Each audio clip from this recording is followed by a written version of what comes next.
চোর হাতে নাতে ধর্ম কিভাবে, দেখেন কি অবস্থা, দেখেন এভাবে দোকান করা যায় কি না নাই আপনারা। আসসালামু আলাইকুম দর্শক, আশা করি সকলে অনেক অনেক ভালো আছেন। আলহামদুলিল্লাহ। তো আমাদের ছোট্ট ব্লগে সবাইকে স্বাগতম। তো দোস্ত, চোর হাতে নাতে ধর্ম কিভাবে, চোর হাতে নাতে ধরার কায়দা কি এইভাবে হইতে পারে, দেখেন অবস্থাটা দেখে যান, একটু আসেন আমার সাথে আসেন।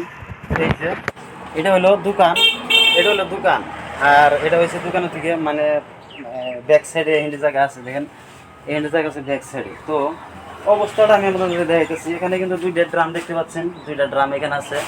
আর এই যে দেখেন অবস্থা, আপনারা হয়তো দেখতে পাচ্ছেন কিনা নাই, এই যে দেখেন এই যে এই অবস্থা। তাহলে দেখেন এইভাবে দোকান করা কি সম্ভব না নাই? আমি আপনাদেরকে ভালো করে একটু দেখাই।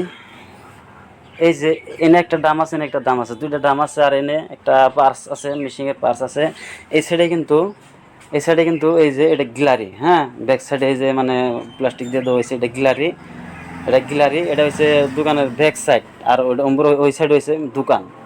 তো এই যেটা হচ্ছে রাস্তা আমার দোকানের থেকে মানে ভিতরে ঢুকানোর রাস্তা এটা।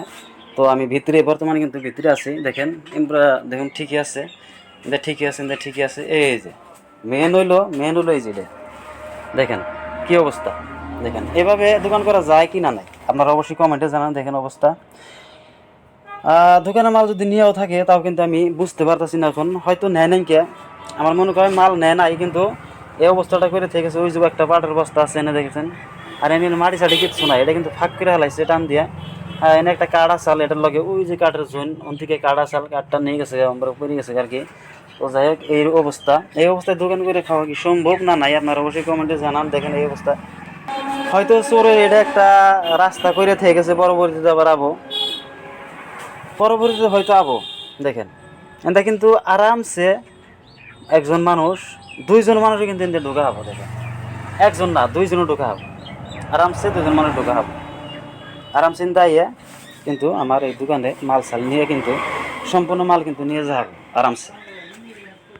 আমি এই দোকানের সাইডটা আপনাদেরকে দেখাইতেছি, দোকানটা দেখাই দিই। এই যে এটা হলো দোকান, বাইরে কিন্তু আমি টানাইছি কিছু মাল, মেশিন। দেখেন এই যে মালমাত্রা এনে কিন্তু আছে, হ্যাঁ এই মালগুনা দেখেন, এই মালগুনা যদি নিয়ে জায়গা তাহলে কিন্তু দোকানের কিছু থাকবো কিনা নাই বলে, নিলে কিন্তু একদম সব মালই নিয়ে যাবো। হয়তো চোরে ওই রাস্তাটা বাইকের থেকে গেছে, এই রাস্তাটা চোরে বাইকের থেকে গেছে, হয়তো পরবর্তীতে আসার কিন্তু সুযোগ আছে। এটা এখন সুযোগ করলেও কিন্তু ধরেন সেরকম হবো না, তলে কিন্তু মাটি নাই, একদম বহুত দূরে মাটি। তো এমনি কাছার থেকে কিন্তু মাটি টান দিচ্ছে আর গেছে, আর এটা একটু টান দিয়ে ফাঁক করছে। হয়তো আইয়া হয়তো পয়সা পাতি পায় নাই কে, রিটার্ন গেছে কে, কিন্তু মাল টাল আমার মনে করে নেয় নাই কে। আমার একটা আইডিয়া আছে মাল নেয় নাই আর কি। তো পরবর্তীতে হয়তো আজকে আইসে পয়সা পাতি হয়তো পায় নাই, নেয় নাই, কিন্তু পরবর্তীতে কি জানি এই চোর আবার আইয়া কিন্তু মাল সালো নিয়ে যাবো আরামসে। তো দোস্ত আপনারা অবশ্যই কমেন্টে জানান এই অবস্থাটা, আমি কি এই অবস্থায় দোকান করা আমু কিনা না, অবশ্যই আপনারা কমেন্টে জানাবেন। তো ব্লগটা এখানে শেষ করছি। তাহলে দোস্ত আপনারা অবশ্যই আপনারা কমেন্টে জানাবেন এই অবস্থায় এনে দোকান করা সম্ভব কিনা নাই। অবশ্যই আপনাদের মতামত কমেন্টে জানাবেন ইনশাল্লাহ। তো ব্লগটা এখানে শেষ করছি। আসসালামু আলাইকুম ওয়া রাহমাতুল্লাহি ওয়া বারাকাতুহু।